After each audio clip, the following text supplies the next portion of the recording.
What's going on, everybody? Welcome back to another episode of KH Reviews.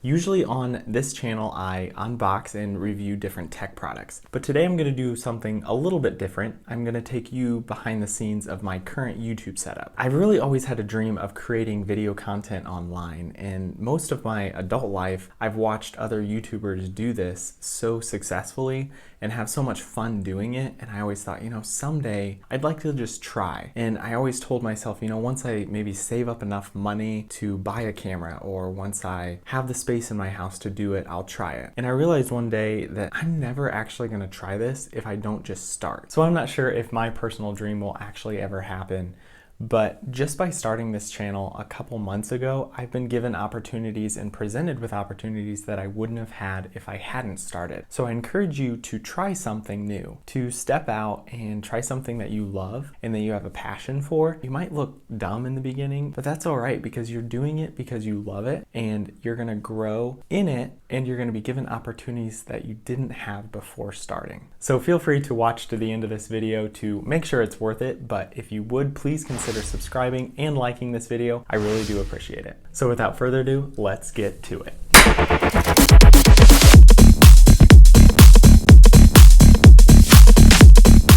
So this room that I'm sitting in now is actually the guest room of our house. And when COVID started, we weren't having as many guests or friends over to spend the night. And so my wife was kind enough to let me take down the bed in here and turn this into a little bit of a studio setup so that I could come in and sit down and record and not have to continuously set up my gear every single time. All right, so the first thing is my desk actually here. And I threw this together with some scrap wood that my dad had at his workshop. And my brother and I put it together, sanded it, stained it and varnished it, and then I brought it here, and it's worked well for what I need it for. It's a little flimsy, so I do need to put some more supports on it so it doesn't wiggle around so much in the videos. But like I said, it was cheap, it was free. So the lighting I have in this room was a little bit of an evolution. It started with simply using window light to light myself and throwing up some of these patio lights that we had out on our back porch over the summer.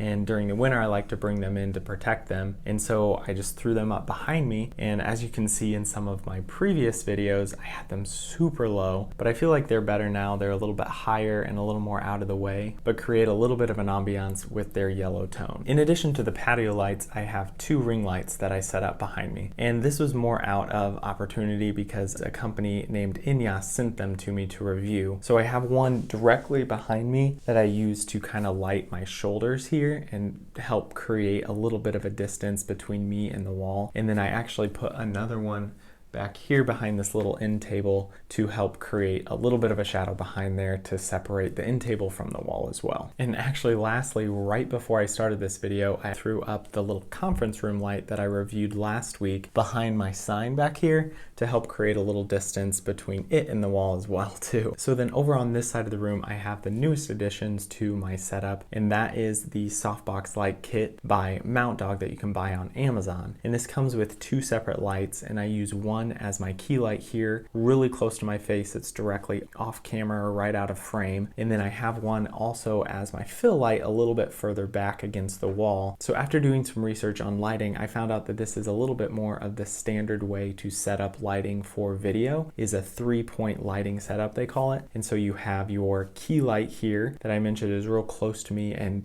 fills a lot of this side of my face. And then you have your fill light, which is a little further back. And then you have what's called a backlight, which I'm using these patio lights behind me, and then also a little bit of those ring lights effect off my shoulders to separate me from the back wall. Over in the corner here, I have a sign that has my channel name on it, and my brother actually made me that out of steel for a Christmas present. It's actually my favorite piece in this studio and just means a lot to me. So the last thing I'll mention is this fiddle leaf tree behind me that I actually steal from our front room every single time I film, and helps give a little bit more character behind me. So I actually film everything on an iPhone 11 Pro, and I just mount it to a cheap tripod that I bought on Amazon, and it shoots really good 4K video, and I've actually really enjoyed the ability to airdrop all my videos to my iPad, which I then just use LumaFusion to edit all of my videos. A little bit of a pro tip though, if you are recording talking head videos on a phone, lock the focus on the subject or something similar so you don't get flickering lighting like this. If you lock the focus in, you can move your arms around and move your body around and it won't give you that flickering light effect. The main problem with recording on a phone is that you can't see yourself, and sometimes you don't even know if you're actually recording. And there was a few times I would be missing large chunks of footage, and it's super frustrating to have to go back and try to get those in the same context as they were when you were originally recording your video.